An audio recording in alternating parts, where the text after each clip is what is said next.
تبارك الذي نزل الفرقان على عبده ليكون للعالمين نذيرا. السلام عليكم ورحمة الله وبركاته.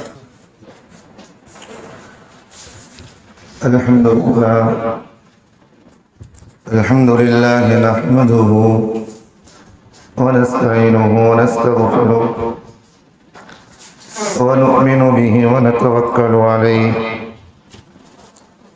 ونعوذ بالله من شرور أنفسنا ومن سيئات أعمالنا. من يهده الله فلا مضل له ومن يضلله فلا هادي له. ونشهد أن لا إله إلا الله وحده لا شريك له. ونشهد أن سيدنا ونبينا وحبيبنا ومولانا محمدا عبده ورسوله. أما بعد فأعوذ بالله من الشيطان الرجيم. بسم الله الرحمن الرحيم. والمؤمنون والمؤمنات بعضهم أولياء بعض يأمرون بالمعروف وينهون عن المنكر ويقيمون الصلاة ويؤتون الزكاة ويطيعون الله ورسوله. وقال النبي صلى الله عليه وسلم: كيف بكم إذا رأيتم المنكر معروفا والمعروف منكر، أو كما قال عليه الصلاة والسلام.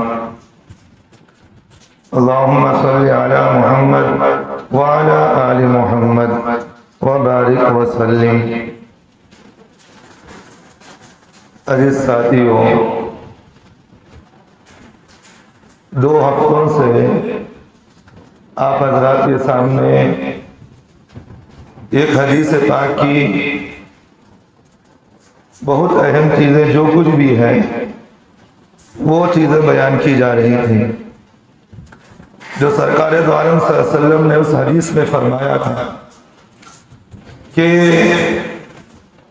تمہارے مرد فاسق ہو جائے اور تمہاری عورتیں بد مزاج ہو جائے تو صحابہ نے اللہ کے رسول صلی اللہ علیہ وسلم سے پوچھا: اے نبی جی، کیا اس طرح ہونے والا ہے کیا؟ تو پھر اللہ کے رسول صلی اللہ علیہ وسلم نے فرمایا اس سے بھی بدتر ہونے والی چیز ہے. تو حضرات صحابہ نے پوچھا نبی جی کیا کریں گے؟ تو اللہ کے رسول صلی اللہ علیہ وسلم نے فرمایا جب تم میں سے لوگ امر بالمعروف نہی عن المنکر کو چھوڑ دیں، یعنی اچھائی کی دعوت کو دینا چھوڑ دے اور لوگوں کو برائی سے روکنا چھوڑ دے، یعنی جس منصب کے لیے، جس ذمہ داری کے لیے اللہ نے تمہیں پیدا کیا ہے، اس ذمہ داری کو جب تم بھول جاؤ گے تو تمہارے حالات کیا ہوں گے اس وقت؟ تو سرکار دو عالم صلی اللہ علیہ وسلم کی جب یہ بات حضرات صحابہ سنے تو انہوں نے کہا کہ نبی جی کیا اس طرح ہونے والا ہے؟ کیونکہ جس محنت کے ذریعے سے، جس چیز کے ذریعے سے حضرات صحابہ کو اللہ کے رسول صلی اللہ علیہ وسلم کی صحابہ کو ہدایت ملی تھی، نیک توفیق ملی تھی، صحیح راستہ ملا تھا، اس محنت کے چھوٹ جانے پر حضرات صحابہ نے اللہ کے رسول سے پوچھا: اے نبی جی کیا لوگ ایسے بھی آئیں گے کہ لوگ اچھائی کی دعوت کو بھول جائیں اور برائی سے روکنا چھوڑ دیں؟ جس منصب کے لیے، جس ذمہ داری کے لیے اللہ نے اس امت کو پیدا کیا ہے، اس ذمہ داری کو لوگ بھول جائیں گے؟ تو اللہ کے رسول نے فرمایا کہ میرے صحابہ ایسی بات نہیں، بلکہ اس سے خراب ہونے والی چیز ہے، اس سے بھی خراب ہوں گے حالات. تو اس کے بعد اللہ کے رسول صلی اللہ علیہ وسلم نے حضرات صحابہ سے فرمایا: کیف بکم اذا رأیتم المنکر معروفا والمعروف منکرا، یعنی کہ تمہارے حالات اس سے بھی خراب یہ ہوں گے کہ تم نیکی کو برائی سمجھ کر چھوڑو گے اور تم برائی کو نیکی سمجھ کر کرو گے. ایسے حالات کو دیکھ رہے ہوں گے. تو اسی جملے پر میں نے آپ سے کہا تھا کہ آئندہ جمعہ بھی انشاءاللہ اسی جملے پر بات ہوگی. تو بات یہ ہے کہ بھئی آج کل کے حالات کو جب ہم دیکھتے ہیں بڑا افسوس ہوتا ہے کہ لوگ جو ہے برائی کو نیکی سمجھ کر آج کرتے ہیں، اور لوگ جو ہے نیکی کو برائی سمجھ کر لوگ چھوڑ دیتے ہیں۔ اس لیے ایک مرتبہ جو ہے امام دارمی رحمۃ اللہ علیہ نے ایک شامی کے آدمی کو ایک خط لکھا، بہت بہترین حضرت نے خط لکھا، تو میں مناسب سمجھا کہ بھئی اسی حدیث کی زمین میں اس خط کو بھی آپ کے سامنے پیش کریں، اور بزرگوں نے جو ہے اپنی کتاب کے اندر اس خط کو بھی لکھا ہے، جیسا کہ حدیث نبوی دور حاضرین کے فتنوں کے اندر بھی اس خط کو لکھا ہے۔ حالانکہ بڑے جو ہوتے ہیں ان کی باتیں بڑی ہوتی ہیں، اور ان کی باتیں جیسا کہ ہمارے بزرگ جو ایک بات کہتے ہیں کہ بھئی بڑوں ایسے ہوتے ہیں کہ ان کی باتوں کو وہ سمندر کو کوزے میں بھر دیتے ہیں، یعنی کہ سمندر کو ایک پیالے میں بھر کر امت کے سامنے پیش کر دیتے ہیں۔ جیسے مثال کے طور پر میں نے آپ کے سامنے جو حدیث بیان کر رہا ہوں، ان حدیث کو جو اللہ کے رسول صلی اللہ علیہ وسلم نے جو ہے تین جملوں کے اندر، دو جملوں کے اندر لوگوں کے مقاصد کو، لوگوں کی ذمہ داریوں کو، لوگ جو دنیا کے اندر مسلمان پیدا ہوا ہے، انسان پیدا ہوا ہے، ان چیزوں کو اللہ کے رسول جو دو جملوں کے اندر بیان کیے ہیں، ان احادیث کو جوامع الکلیم کہتے ہیں، یعنی کہ مختصر بات لیکن بہت عمدہ باتیں ہیں۔ تو ایسے جو ہے ہمارے بزرگوں نے بھی جو ہے ایک مرتبہ امام دارمی رحمۃ اللہ علیہ جو ہے ایک بزرگ کو ایک خط لکھا، ایک شامی کو، شام کے رہنے والے تھے، ان کو خط میں لکھا کہ لوگوں سے کہا کہ بھئی ایک وقت ایسا زمانے آنے والا ہے کہ علم حاصل کرو، کیا کہا بھئی؟ علم حاصل کرو، علم کے نہ ہونے کی وجہ سے لوگ جو ہے عمل کو غلط سمجھ کر کریں گے، علم نہ ہونے کی وجہ سے لوگ جو ہے غلط عمل کو بھی صحیح سمجھ کر کرنے لگیں گے۔ جیسے مثال کے طور پر میں آپ کو سمجھاؤں گا کہ بھئی اللہ کے رسول صلی اللہ علیہ وسلم نے فرمایا ٹخنوں سے نیچے جو ہے پیجامہ نہ پہنو، ٹخنے جیسا نیچے ہے، جیسے ہم کہتے ہیں کہ بھئی ٹخنے سے نیچے پیجامہ نہ پہنو، کیونکہ اللہ کے رسول صلی اللہ علیہ وسلم نے فرمایا جو آدمی ٹخنوں سے نیچے اپنے پیجامے کو لٹکائے گا اللہ تعالیٰ جو ہے اس کی عبادت کو قبول نہیں کریں گے۔ اور ایک حدیث کے اندر جو حضرت ابو ہریرہ رضی اللہ عنہ حدیث کے راوی ہے، فرماتے ہیں کہ اللہ کے رسول صلی اللہ علیہ وسلم نے فرمایا قیامت میں اللہ تعالیٰ اس آدمی کے گناہوں کو بھی معاف نہیں کریں گے، اور اس آدمی کے اللہ تعالیٰ اس آدمی کو رحمت کی نگاہوں سے بھی نہیں دیکھیں گے قیامت میں حشر کے میدان میں۔ تو حضرات صحابہ نے پوچھا نبی جی وہ کون سا ایسا بدبخت انسان ہے جس کو اللہ تعالیٰ اپنی رحمت کی نگاہوں سے بھی نہیں دیکھیں گے اور اس کے گناہوں بھی معاف نہیں کریں گے اور اس کی طرف دیکھیں بھی نہیں؟ تو اللہ کے رسول صلی اللہ علیہ وسلم نے فرمایا اے میرے صحابہ وہ آدمی ہے جو اپنے ٹخنوں سے نیچے اپنے کپڑے کو لٹکائے گا، اللہ قیامت میں اس آدمی کے اوپر جو ہے رحمت کی نگاہ بھی نہیں ڈالیں گے اور اس کے گناہوں کو بھی اللہ معاف نہیں کریں گے۔ اب بتاؤ جو اللہ جو ہے اس آدمی پر رحمت کی نگاہ نہ ڈالے، اللہ تعالیٰ اس آدمی کو نہ دیکھے، بتاؤ وہ آدمی جنت میں جائے گا یا جہنم میں ہی جائے گا؟ تو آج آدمی جو ہے ٹخنے سے نیچے پیجامہ کو رکھنے پر آدمی اس گناہ کو نیکی سمجھ کر آدمی اس چیز کو کرنا نہیں کر رہا آدمی۔ بھئی کہتے ہیں بھئی ٹخنے سے اوپر پیجامہ کر لو، تو کہتا کہ حضرت دیکھیں گے، چھوڑو حضرت، کیا کر لیا تو کیا ہوگا حضرت، کتنے گناہ کر رہی ہے حضرت، یہ کیا گناہ دکھ رہا سوہمنا، بولتے نہیں بولتے لوگ ہمارے۔ آج آدمی سود کے دھندے کو حلال سمجھ کر سود کا دھندہ کر رہا نہیں کر رہا ہے، نہیں رشوت کی چیزیں آج آدمی بڑے شوق سے رشوت لے رہا نہیں لے رہا ہے، حالانکہ یہ چیزیں حرام ہیں، آدمی اس کو نیکی سمجھ کر کر رہا ہے۔ چیٹیاں چلانے والے آج چیٹیاں جو ہے چلا رہے اس نیت سے، معلوم ہے کہ یہ چیز حرام ہے لیکن پھر بھی چیٹیاں کا چلا رہا ثواب کی نیت سمجھ کر چلانا نہیں چلا رہا ہے، لوگوں کو فنڈ میں پیسے دے رہا نہیں دے رہا ہے۔ اب دیکھا جائے تو ایک آدمی سے اسی ہفتے کی بات کہہ رہا ہوں، ایک آدمی اگر مجھے کہا کہ حضرت دعا کرے کہ ایک آدمی کو جو ہے میں نے 20,000 میں فنڈ لیا ہے، میں اس آدمی کو اگر پیسے نہیں دوں تو وہ میرے گھر کے اندر گھسے گا، میری چیزوں کو اٹھائے گا۔ میں نے کہا کہ چلو بھی ایک مرتبہ اسے آدمی کو بات کر لیں، ہو سکتا ہے کہ وہ غیر مسلم ہو۔ بعد میں تحقیق سے معلوم ہوا کہ فنڈ دینے والا بھی مسلمان ہی ہے۔ میں نے جایا اس آدمی سے کہا کہ بھئی کیوں اس طرح تم کرتے ہو، حالانکہ قرض دینا ایک عبادت ہے، قرض دینا ایک عبادت ہے۔ اللہ کے رسول صلی اللہ علیہ وسلم نے فرمایا اگر کوئی آدمی کسی آدمی کو قرض دے، جب تک قرض دار آدمی اس مقروض آدمی جب تک سامنے والے مالک کو پیسے ادا نہیں کرتا، اللہ کے رسول صلی اللہ علیہ وسلم نے فرمایا اللہ تعالیٰ اس وقت تک اس کے نام اعمال میں نیکیاں لکھتے رہتے ہیں۔